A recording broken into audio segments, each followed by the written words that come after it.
আসসালামু আলাইকুম রহমতুল্লাহ। সবাই কেমন আছেন? আশা করি সবাই অনেক ভালো আছেন। তো আজকে আবারও নতুন একটা ভিডিও নিয়ে চলে আসলাম আপনাদের সামনে। আজকের ভিডিওতে আমি আপনাদেরকে দেখাবো ইলেকট্রিক ওভেনে কীভাবে পাউরুটি বানাবেন। তো পাউরুটি অনেকভাবে বানায়। তো ভিডিওটা ফলো করে যদি আপনারা পাউরুটি বানান তাহলে আশা করি বাজারের পাউরুটি আর কিনে খেতে হবে না, বাসায় এরকম নরম তুলতুলে পাউরুটি বানায় খেতে পারবেন। তো চলুন দেখা যাক কীভাবে বানানো যায়। তো প্রথমেই আমি একটি বাটিতে নিয়ে নিচ্ছি পরিমাণ মতো কুসুম গরম পানি। তারপর দিয়ে দিচ্ছি দুধ 4 টেবিল চামচ। তারপর দিয়ে দিচ্ছি ইস্ট 1 টেবিল চামচ। তারপর এগুলো ভালোভাবে মিক্স করে নিচ্ছি। তারপর দিয়ে দিচ্ছি চিনি পরিমাণ মতো। চিনিটা আপনারা পরিমাণ মতো দিবেন, অনেকে চিনি বেশি খায়, অনেকে কম খায়। তো এখন আবারও ভালোভাবে মিক্স করে নিচ্ছি। তো এখন দিয়ে দিচ্ছি আমি এখানে 2টা ডিম। তো এখন আবারও ভালোভাবে মিক্স করে নেব। ভালোভাবে মিক্স হওয়ার পর দিয়ে দিচ্ছি আমি এখানে ময়দা দিয়ে দিচ্ছি আমি 2.5 কাপের পরিমাণ, এটা হাফ কাপের মেজারমেন্ট কাপ। তারপর দিয়ে দিচ্ছি লবণ। এখন ভালোভাবে সব উপকরণগুলো মিক্স করে নিব। আমার এই ময়দায় হয়নি, আমার আরও লেগেছিল, এটা আমি পরে দিয়ে দিছি। তো আপনারাও যদি ডোটা একটু নরম হয়ে যায় তাহলে ময়দা আরও দিতে পারবেন। তারপর দিয়ে দিচ্ছি সয়াবিন তেল পরিমাণ মতো। তো এখন ভালোভাবে ডোটা মথে নিব। ডোটা আমার ভালোভাবে মথা নেওয়া হয়ে গেছে। এখন আমি একটি বাটিতে রেস্টে রাখবো প্রায় 1 ঘন্টার মতো। 1 ঘন্টা পর ফিরে আসবো। তো দর্শক দেখুন 1 ঘন্টা পর ফিরে আসলাম। আমার ডোটা এতটাই ফুলে উঠেছে যে উপরের কাগজে লেগে গেছে, দেখতেই পারতেছেন। আরও রাখলে এটা আরও ফুলতো। তো এখন হাতে একটু তেল মাখিয়ে নেবেন, যখন ডোটা হাত দিবেন হাতে একটু সয়াবিন তেল লাগিয়ে নেবেন, তাহলে হাতে আর বাজবে না। এখন আবারও আমি ভালোভাবে মথে নিব। ভালোভাবে মথে নেওয়া হয়ে গেলে আমি এটা 2টি ভাগে ভাগ করে নিব।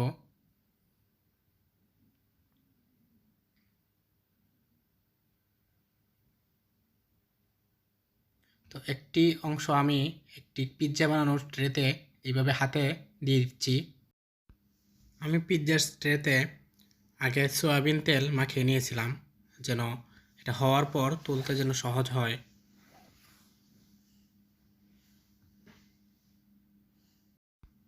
বাকি যে অর্ধেকটা এটা আমি 3টে ভাগে ভাগ করে নিব। এটা আমি অন্য একটা মোলে অন্য একটা ডিজাইনের পাউরুটি বানাবো।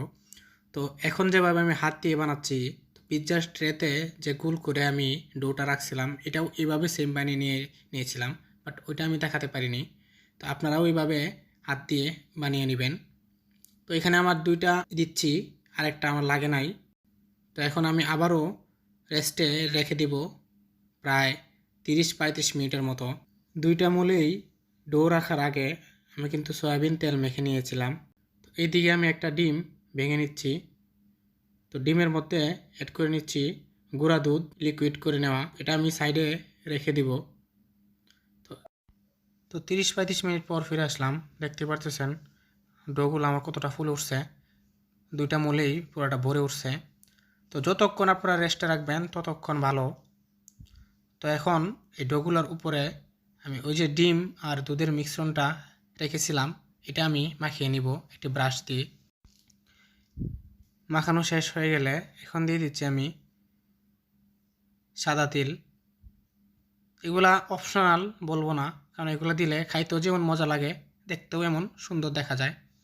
তো এটার মধ্যে আমি সেম প্রসেসে মাখিয়ে নিব এবং সাদা তিল দিয়ে দিব। ভিডিওটা যদি আপনাদের কাছে ভালো লাগে তাহলে একটা লাইক দিয়ে দিবেন। চ্যানেলের মধ্যে যদি নতুন হয়ে থাকেন তাহলে সাবস্ক্রাইব করে আমাদের সাথেই থাকবেন পরবর্তী ভিডিওর জন্য। তো এখন চলে যাব ওভেনে। তো ওভেন আমি 10 মিনিট আগে থেকেই হিট করে নিয়েছিলাম। এখন দিয়ে দিচ্ছি পাউরুটি বানানোর জন্য যে 2টা মোলের মধ্যে আমি ডো রেখেছিলাম ওইগুলা।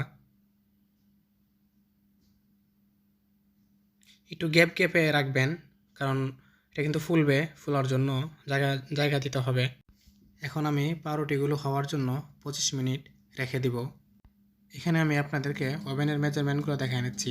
এখানে ডিগ্রি রাখবেন আপনারা, টেম্পারেচার মানে ডিগ্রি 150 ডিগ্রি সেলসিয়াস। আর এটা হচ্ছে ওভেনে 2টা রড থাকে হিটের জন্য, উপরে নিচে।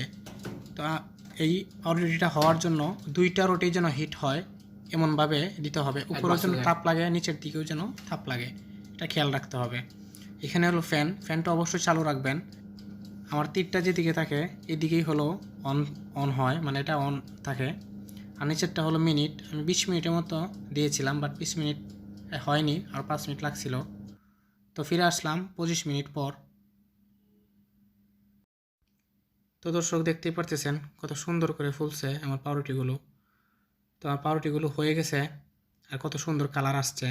তো পাউরুটি হয়েছে কি না এটা চেক করার জন্য একটা শলার কাঠি বা যে কোনো প্রকার কাঠি নিয়ে আপনারা মধ্যে ঢুকাবেন। তো কাঠিটা যখন বের করবেন, কাঠিটা যদি ফ্রেশ আসে তার মানে আপনাদের পাউরুটি হয়ে গেছে। তো এখন আমি নামিয়ে নিব, নামিয়ে পরিবেশন করে নিব। তো নামানোর পরে এখানে লাইটের জন্য এতটা কালার আসছে।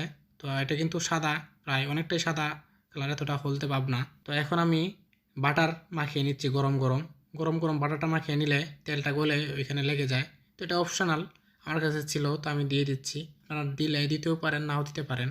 তো দেখতেই পারতেছেন কতটা সফট হয়েছে, খাইতে অনেক নরম হয়েছে, আর ভেতরটা একদম তুলার মতো হয়েছে। আমি তো অনেক খাইছি, তো এটা একদিনেই প্রায় শেষ করে ফেলছি। তো অনেক মজা লাগছে। তো আপনারা ডাল, গোস্ত, গ্রিল যে কোনো কিছুর সাথেই এটা খেতে পারবেন। তো আজকের মতো বিদায় নিচ্ছি, আবারও দেখা হবে নতুন কোনো ভিডিও নিয়ে। আসসালামু আলাইকুম রহমতুল্লাহ।